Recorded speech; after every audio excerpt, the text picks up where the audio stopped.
Bismillahirrahmanirrahim. Assalamualaikum warahmatullahi wabarakatuh.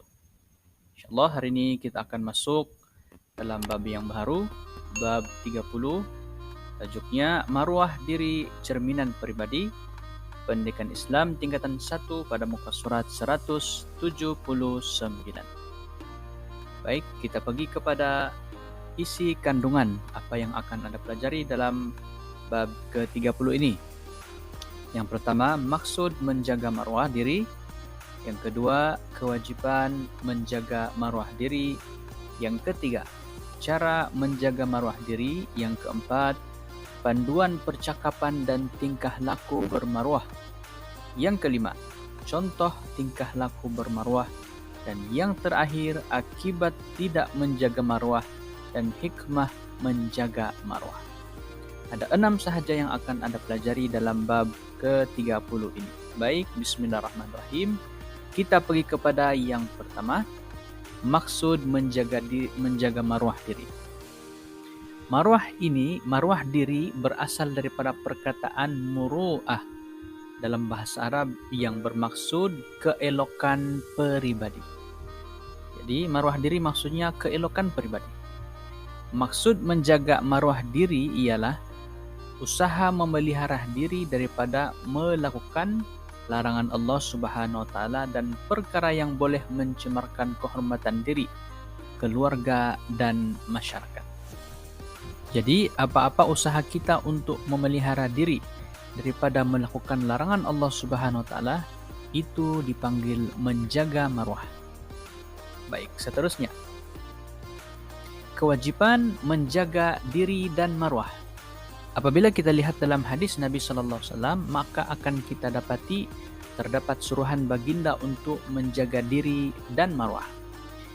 Kita tengok yang pertama, hadis Nabi Sallallahu Alaihi Wasallam, Inna Allah yuhibbu ma'aliyal umur wa yakrahu safsafaha. Hadis Tabrani. Terjemahannya diriwayatkan oleh Sayyidina Hasan bin Ali radhiyallahu anhu bahwa Rasulullah Shallallahu Alaihi Wasallam bersabda, sesungguhnya Allah Subhanahu Wa Taala suka kepada orang yang bernilai tinggi dan mulia, serta membenci perkara yang keji. Bila kita tengok perkara membenci perkara yang keji ini salah satu daripada usaha menjaga maruah diri, ataupun salah satu daripada usaha untuk memelihara diri daripada melakukan kejahatan ataupun melanggar perintah Allah Subhanahu wa taala. Maka ini adalah menjaga maruah.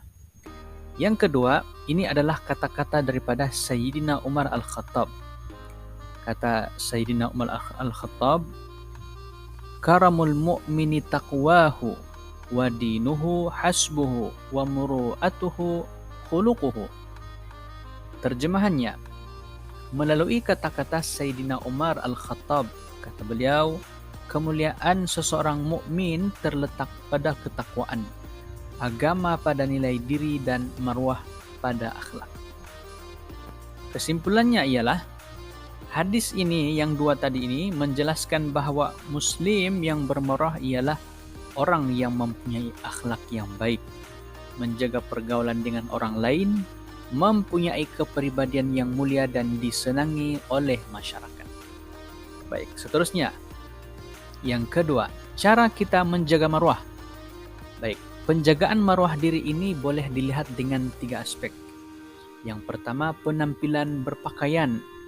Kedua, kesopanan dalam percakapan dan keelokan tingkah laku. Ataupun boleh dilihat dari sudut berpakaian dan percakapan. Dan yang ketiga, perangai ataupun tingkah laku. Baik, panduan bagi 3 aspek tersebut adalah seperti yang berikut. Yang pertama, menutup aurat. Kedua, kemas dan bersih. Ketiga, pakaian tidak mencolok mata. Seterusnya, tidak mengandungi lambang gambar dan tulisan yang dilarang dalam Islam. Seterusnya, sesuai dengan tata susila masyarakat setempat. Tidak menyerupai pakaian agama lain, mesti pakaian itu tidak melambangkan agama lain. Dan yang terakhir, tidak menyerupai pakaian jantina yang berbeza. Maksudnya lelaki tidak boleh pakai pakaian yang perempuan, Begitu juga sebaliknya, perempuan tidak boleh memakai pakaian yang merujuk kepada jantina lelaki. Dan perkara ini dilarang sebagaimana dalam hadis Nabi sallallahu alaihi wasallam. Ibnu Abbas radhiyallahu anhu berkata bahwa Rasulullah sallallahu alaihi wasallam melaknat lelaki yang menyerupai wanita dan wanita yang menyerupai lelaki, sama ada dari sudut tingkah laku ataupun juga cara berpakaian. Seterusnya, yang keempat, panduan percakapan yang bermarwah. Bagaimana cara percakapan yang bermarwah, yang elok, yang baik? Yang pertama, percakapan yang sopan dan tidak keterlaluan. Intonasi dan nada suara yang sesuai dengan suasana dan orang yang mendengar. Bermanis muka ketika bercakap perkara yang berfaedah, memanggil orang lain dengan panggilan yang disukai, menghindari perbuatan bercakap bohong, mengumpat, mengadu domba, memfitnah, dan juga berkata-kata lucah. Seterusnya, tidak memungkiri janji, mengucapkan salam ketika bertemu dan berpisah, dan yang terakhir, membudayakan ucapan terima kasih. Oke, baik, seterusnya, panduan tingkah laku yang bermarwah. Bagaimana pula perangai yang elok, cara tingkah laku yang baik? Yang pertama, mengamalkan budaya berjabat tangan dengan mahram. Mahram ini golongan yang boleh dikahwini. Oke, contoh kita punya adik-beradik, anak buah, dan sebagainya. Yang kedua, meminta izin sambil menundukkan badan apabila lalu di hadapan orang yang lebih tua. Ketiga, melahirkan perasaan belas kasihan kepada orang yang lebih muda. Seterusnya, mematuhi adab dan undang-undang jalan raya. Ini pun ada tingkah laku juga. Seterusnya, menolong orang yang memerlukan, contohnya orang buta, orang kurang upaya, orang fakir dan miskin. Menggunakan harta awam dengan bertanggung jawab, tidak menzalimi hewan, menjaga kebersihan alam sekitar, menggunakan media sosial dengan berhemat, dan yang terakhir menjaga batas pergaulan antara lelaki dan perempuan. Inilah dia panduan tingkah laku yang elok ataupun yang bermarwah. Seterusnya, baik, contoh tingkah laku bermarwah. Baik, kita tengok hadis sebelah kiri. An Abi Sa'id al-Khudri radhiyallahu anhu anin Nabi sallallahu alaihi wasallam qala iyyakum wal julusa ala turuqat faqalu ma lana bud innama hiya majlisuna natahaddatsu fiha قال فإذا أبيتم إلا المجالس فأعطوا الطريق حقها قالوا ما حق الطريق قال غض البصر وكف الأذى ورد السلام وأمر بالمعروف ونهي عن المنكر. Hadis riwayat Bukhari. Maksudnya apa? Abu Sa'id al-Khudri radhiyallahu anhu berkata bahwa Rasulullah sallallahu alaihi wasallam bersabda, janganlah kamu duduk di tepi jalan. Mereka berkata, kami tidak dapat mengelakkannya kerana di situ tempat kami berbual. Maka Rasulullah sallallahu alaihi wasallam bersabda, sekiranya kamu terpaksa duduk di situ, maka tunaikanlah hak jalan. Mereka bertanya, apakah hak jalan? Maka baginda menjawab, menundukkan pandangan, menahan diri daripada menyakiti orang lain, menjawab salam, menyuruh membuat kebaikan, dan mencegah kemungkaran. Hadis ini diriwayatkan oleh Imam Al-Bukhari rahimahullah. Adapun contoh tingkah laku bermarwah yang kedua, hadis sebelah kanan ini, an Usamah bin Zaid radhiyallahu anhu qala Rasulullah sallallahu alaihi wasallam man suni'a ilaihi ma'rufun faqala li fa'ilihi jazakallahu khairan faqad ablagha fit thana. Rawahu Tirmidzi. Maksudnya apa? Maksudnya Usamah bin Zaid radhiyallahu anhu meriwayatkan bahwa Rasulullah sallallahu alaihi wasallam bersabda, sesiapa yang diperlakukan dengan kebaikan lalu dia mengucapkan kepada orang yang melakukan kebaikan tersebut, semoga Allah Subhanahu wa taala memberikan balasan yang terbaik kepadamu. Jazakallahu khaira. Sesungguhnya dia telah mengungkapkan ucapan terima kasih, yakni pujian yang terbaik. Hadis ini diriwayatkan oleh Imam At-Tirmidzi rahimahullah.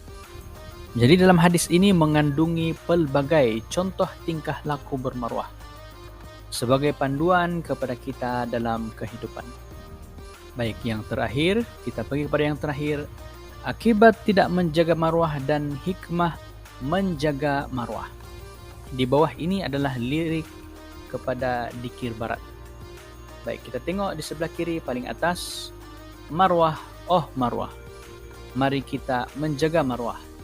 Tinggal dosa, kejar pahala, nanti kita disayangi Allah. Jadi hikmah kita menjaga marwah yang pertama adalah kita disayangi Allah, insya Allah. Seterusnya, tutup aurat, jaga marwah, jangan kita buat jenayah. Diri susah, keluarga susah, orang ramai berkeluh kesah. Maka akibat tidak menjaga marwah adalah diri susah, keluarga susah, dan orang ramai berkeluh kesah. Yang ketiga, tutur kata, budaya, bahasa, kalau dijaga semua sejahtera. Beramah mesra antara bangsa, selama-lama keamanan dirasa. Maka hikmah yang berikutnya menjaga maruah adalah semuanya sejahtera. Dan yang ketiga, selama-lama keamanan dirasa. Baik, seterusnya, tingkah laku harus dijaga. Kalau tidak, porak-poranda. Seluruh dunia mengeji kita, alamat kita mendapat petaka. Ini adalah akibat tidak menjaga maruah. Akan jadi porak-poranda dan seluruh dunia akan mengeji kita. Yang terakhir, apatah lagi di akhirat sana, tidak tahan dengan neraka, minta jauh daripada seksa, jaga maruah selama-lamanya. Jadi di sini akibat tidak menjaga maruah adalah tidak akan tahan dengan neraka. Apa antara perkara yang dibuatnya? Contoh, mengumpat, memfitnah, berbohong. Maka sudah pasti tempat orang ini tidak lain dan tidak bukan adalah neraka. Wa na'udzubillahi min dzalik. Maka marilah kita menjaga maruah dengan cara menghalang diri daripada melakukan perkara yang dilarang, yang diharamkan oleh Allah Subhanahu wa taala, agar hidup kita tenang-tenang saja, bahagia-bahagia sahaja, bahagia di dunia dan di akhirat, dan seterusnya dimasukkan dalam syurga Allah Subhanahu wa taala insyaallah. Jadi itu sahaja pembelajaran pada kali ini, semoga bermanfaat. Aqulu qouli hadza wa astaghfirullahal adzim li wa lakum. Assalamualaikum warahmatullahi wabarakatuh.